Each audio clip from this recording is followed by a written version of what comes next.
तो जुलाई आ गया है और उसका एक ही मतलब है कि इनकम टैक्स रिटर्न्स फाइल करने का टाइम आ गया है।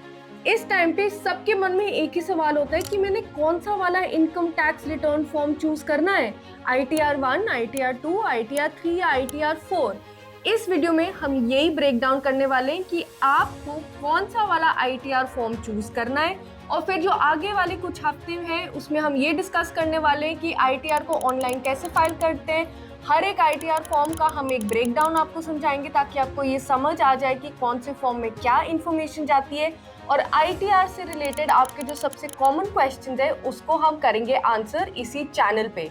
तो चैनल को सब्सक्राइब जरूर कर लो। And without further ado video start करते हैं। मेरा नाम है काजोली। वेलकम बैक टू पैसा सीखो and let's start the video.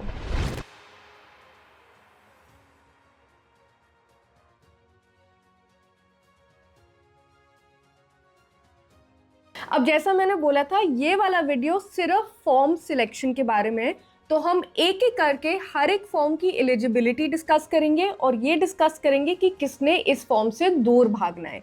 हमारे वेबसाइट paisasiko.in पे एक बड़ा सा डिसीजन टेबल है जिसपे ये दिखता है कि आपकी सिचुएशन क्या है और आपको कौन सा वाला फॉर्म चूज करना है। तो अगर आपको वो डिसीजन टेबल चाहिए, अपने फ़ोन में उसका स्क्रीनशॉट रखना चाहते हो अगर आप, तो एक सिंपल सा काम कर लो, लिंक हमारे डिस्क्रिप्शन में है उस आर्टिकल का, उसको खोल दो, स्क्रीनशॉट ले लो, आर्टिकल भी पढ़ लो, शायद आपको कुछ सीखने को मिल जाए और फिर आपको समझ आ जाएगा कि कौन सा वाला फॉर्म सिलेक्ट करना है। वो वैसे आपको इस वीडियो में भी समझ आ जाएगा कि कौन सा वाला फॉर्म आपने सिलेक्ट करना है। तो स्टार्ट करते हैं ITR 1 से, जिसको साहज बोला जाता है। ये सबसे सिंपल वाला फॉर्म है। ITR 1 को सिलेक्ट करने के लिए आपके 4 मेन क्राइटेरिया हैं एलिजिबिलिटी के, जो आपको फुलफिल करने हैं।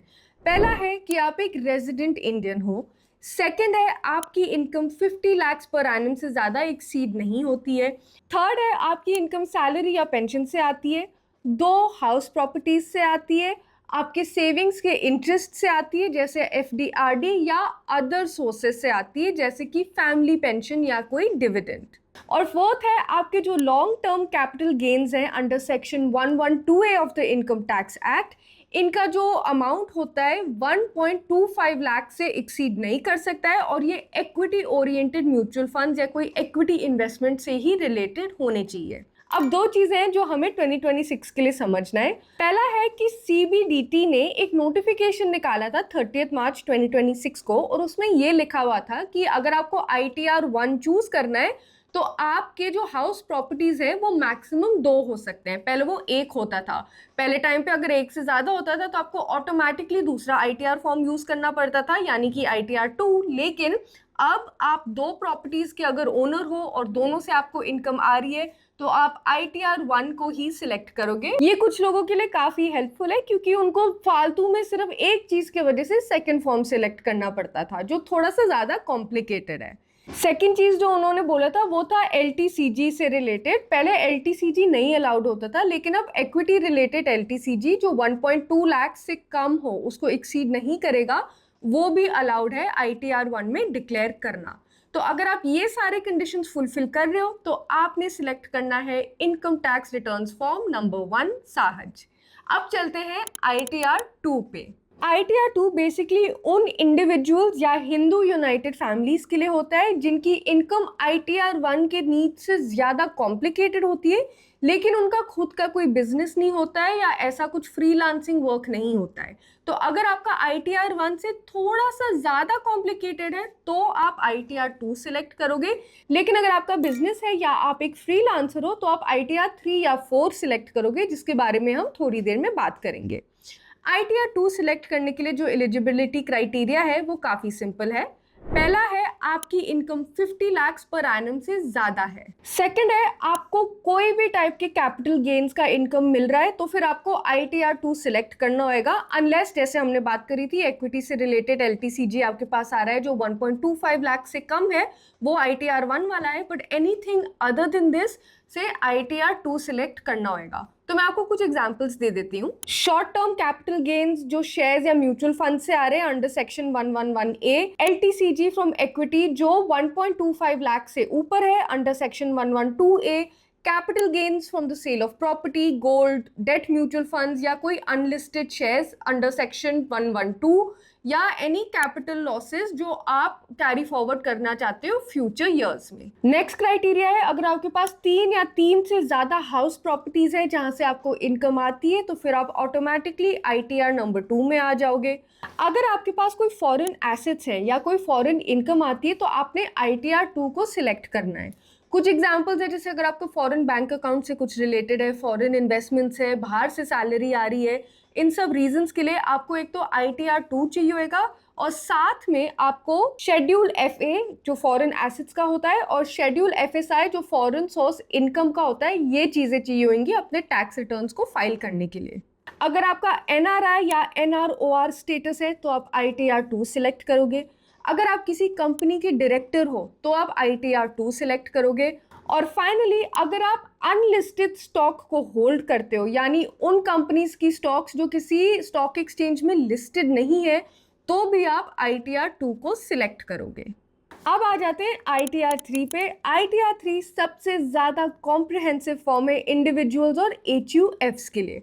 अगर आपका खुद का बिजनेस है, प्रोफेशनल इनकम आ रही है या आपकी इनकम F&O ट्रेडिंग से आती है तो आपने ITR 3 सिलेक्ट करना है।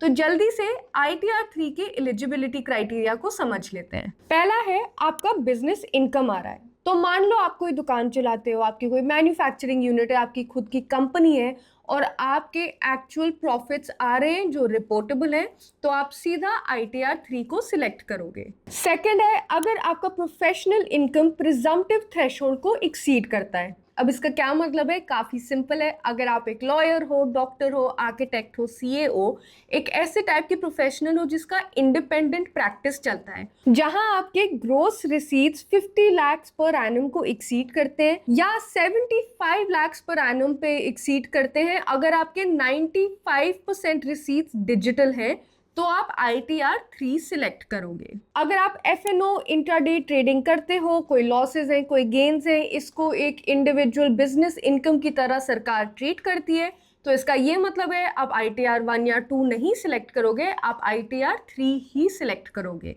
अगर आप एक फर्म में पार्टनर हो और आपको salary, interest on capital, remuneration या कोई शेयर ऑफ प्रॉफिट मिल रहा है इस पार्टनरशिप फर्म से और ये रिपोर्टेड है अंडर शेड्यूल IF, तो आपने ITR 3 ही सिलेक्ट करना है। अगर आपने प्रिजम्पटिव टैक्सेशन से ऑप्ट आउट किया है लेकिन आपका एक लॉस हुआ है तो आप ITR 3 सिलेक्ट करोगे।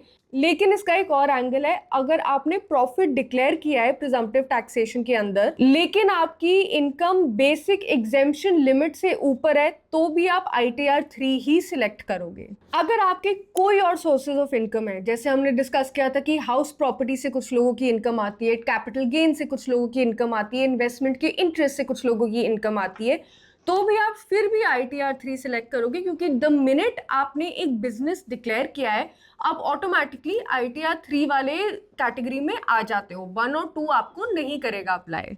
अब आ जाते हैं ITR 4 में। इसका नाम सुगम भी है और ये फ्रीलांसर्स और इंडिपेंडेंट वर्कर्स के लिए अप्लाई करता है और ये काफी इंटरेस्टिंग है क्योंकि इसमें आपका कॉन्सेप्ट ऑफ प्रिजम्पटिव टैक्सेशन आ जाता है। बेसिकली ना, प्रिजम्पटिव टैक्सेशन एक मेथड होता है जिसमें गवर्नमेंट आपका जो टोटल रेवेन्यू है उसका एक फिक्स्ड परसेंटेज को ही आपका प्रॉफिट मान के चलेगी और इस वजह से आपको कोई कॉम्प्लिकेटेड अकाउंटिंग बुक्स या एक्सपेंसिव टैक्स ऑडिट्स की जरूरत नहीं पड़ेगी।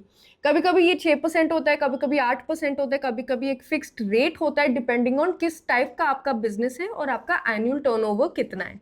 तो जल्दी से इसको भी समझ लेते हैं। सेक्शन 44AD के अंदर अगर आपका स्मॉल बिजनेस का annual turnover up to 2 crore है और आप इनकम को डिक्लेयर कर रहे हो 8% ऑफ टर्नओवर, अगर आपके पास डिजिटल रिसीट्स है तो आप उसको 6% भी कर सकते हो। सेक्शन 44ADA के अंदर अगर आप एक सेल्फ एम्प्लॉयड प्रोफेशनल हो, जैसे कि doctor, lawyer, architect, designer, consultant या कोई भी नोटिफाइड प्रोफेशंस में से कोई, और आपकी gross receipts up to 50 lakh है और आप डिक्लेयर कर रहे हो income at 50% of the gross receipts, यानी कि अगर आप एक डॉक्टर हो, आपका 50 लाख का आपका इनकम आ रहा है, उसमें से आप कह रहे हो कि 25 लाख तो मेरा क्लिनिक चलाने में ही निकल जाता है, तो बेसिकली फिर सरकार मानती है कि आपकी टैक्सेबल इनकम 50% है, यानी कि जो बचा हुआ 25 लाख है। और लास्ट है सेक्शन 44AE। अगर आप एक गुड्स कैरियर व्हीकल ओनर हो और आपके पास 10 तक व्हीकल्स हैं तो इस सेक्शन के अंदर भी आप प्रिजम्पटिव टैक्सेशन को सिलेक्ट कर सकते हो। और इसका ये मतलब हुआ कि आप ITR 4 को सिलेक्ट करोगे। 2-3 एलिजिबिलिटी क्राइटेरिया को जल्दी से समझ लेते हैं। अगर आप इंडिविजुअल HUF या एक फर्म हो तो आप ITR 4 सिलेक्ट कर सकते हो, लेकिन अगर आप एक LLP हो तो आप ITR 4 नहीं सिलेक्ट कर सकते हो। अगर टोटल इनकम 50 लाख को एक्सीड नहीं करती है तो आप ITR 4 को ही सिलेक्ट करोगे। अगर ये जो 3 सेक्शंस मैंने मेंशन किए थे ये आपको अप्लाई करते हैं तो आप ITR 4 सिलेक्ट करोगे। साथ साथ अगर आपको हाउस प्रॉपर्टी से इनकम आ रहा है, इंटरेस्ट से इनकम आ रहा है या कहीं और से इनकम आ रहा है, आप फिर भी ITR 4 सिलेक्ट कर सकते हो प्रिजम्पटिव टैक्सेशन के अंदर। और अगर आपका कोई भी long term capital gains tax है जो 1.25 लाख को एक्सीड नहीं करता है तो भी आप ITR 4 को सिलेक्ट कर सकते हो। लेकिन ITR 4 से डिस्क्वालीफाई होने की भी कुछ कुछ कंडीशंस हैं जो आपको समझने चाहिए। सबसे पहले आप एक NRI या NROR हो, आपकी बिजनेस या प्रोफेशनल इनकम है लेकिन आप प्रिजम्पटिव टैक्सेशन यूज ही नहीं करते हो, तो फिर ऑब्वियसली इस केस में आपने ITR 3 ही यूज करना है। आपकी इनकम 50 लाख को एक्सीड करती है, आप एक कंपनी डायरेक्टर हो, आपके अनलिस्टेड इक्विटी शेयर्स हैं, आपके कैपिटल लॉसेज हैं जो आप कैरी फॉरवर्ड करना चाहते हो। अब फाइनली हम इन चीज़ों की बात क्यों कर रहे हैं? बेसिकली आपने सही फॉर्म सिलेक्ट करना होता है, क्योंकि गलत फॉर्म सिलेक्ट करने पे आपको काफ़ी पेनल्टीज और काफ़ी प्रॉब्लम्स हो सकते हैं। तो एक बार जल्दी से ये डिस्कस कर लेते हैं कि what happens when you select the wrong ITR form.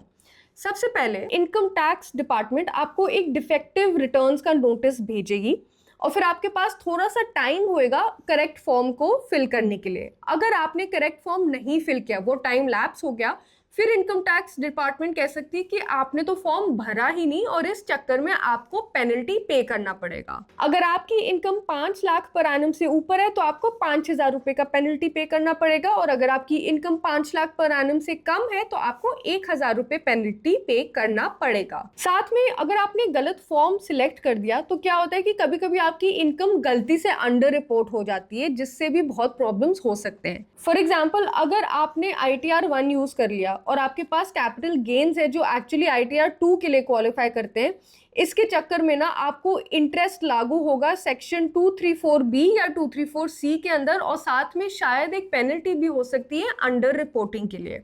Even if आपने ये गलती से किया है फिर भी आपको प्रॉब्लम्स होंगे, इसलिए आपको पता होना चाहिए कि कौन सा वाला फॉर्म कब सिलेक्ट करते हैं। फाइनली एक बहुत इंपॉर्टेंट अपडेट है जो AIS है, यानी कि एनुअल इंफॉर्मेशन स्टेटमेंट, उसकी जो क्रॉस लिंकिंग है वो अब ऑटोमेटेड हो गई है। तो कोई भी म्यूचुअल फंड्स में अगर आप इन्वेस्ट कर रहे हो, वो म्यूचुअल फंड हाउस से इन्फॉर्मेशन सीधा आपके ITR के साथ क्रॉस लिंक्ड ऑलरेडी है, जिसका ये मतलब है कि अगर आपके ITR 1 में कोई कैपिटल गेन शेड्यूल नहीं दिखा रहा है तो फिर एक मिसमैच का नोटिस आपको मिल सकता है। बेसिकली काफ़ी लोगों को ये लगता है कि चलो CA को दे देते हैं ब्लाइंडली, जो भी CA बोले हम उसको साइन कर देंगे, बात खत्म, कोई प्रॉब्लम नहीं है। लेकिन CA भी ह्यूमन ही होता है, उनसे भी गलतियां हो सकती है।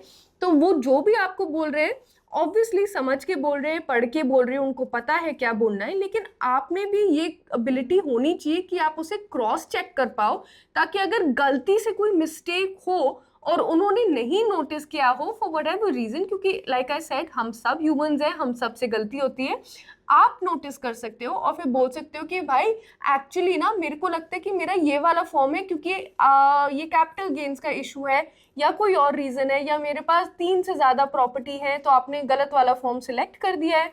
तो इस चक्कर से आपको पेनल्टीज़ के साथ डील नहीं करना पड़ेगा, आपको प्रॉब्लम्स नहीं होंगी और आपका जो ITR होएगा बहुत आराम से फाइल हो जाएगा। तो ये था पूरा चेकलिस्ट जिससे आपको समझ आ जाएगा कि आपको ITR 1, ITR 2, ITR 3 या ITR 4 सिलेक्ट करना है।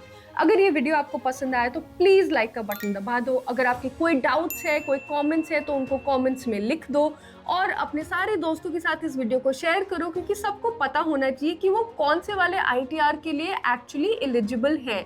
अगर ये कंटेंट पसंद आ रहा है तो चैनल को सब्सक्राइब करना मत भूलना। जैसा कि मैंने बोला था, अभी जुलाई के लिए हमारा बहुत सारा कंटेंट आने वाला है जो ITR से ही रिलेटेड होगा, तो सब्सक्राइब कर लो ताकि आप कोई भी वीडियो मिस ना करो। मिलते हैं आपसे अगले वीडियो में।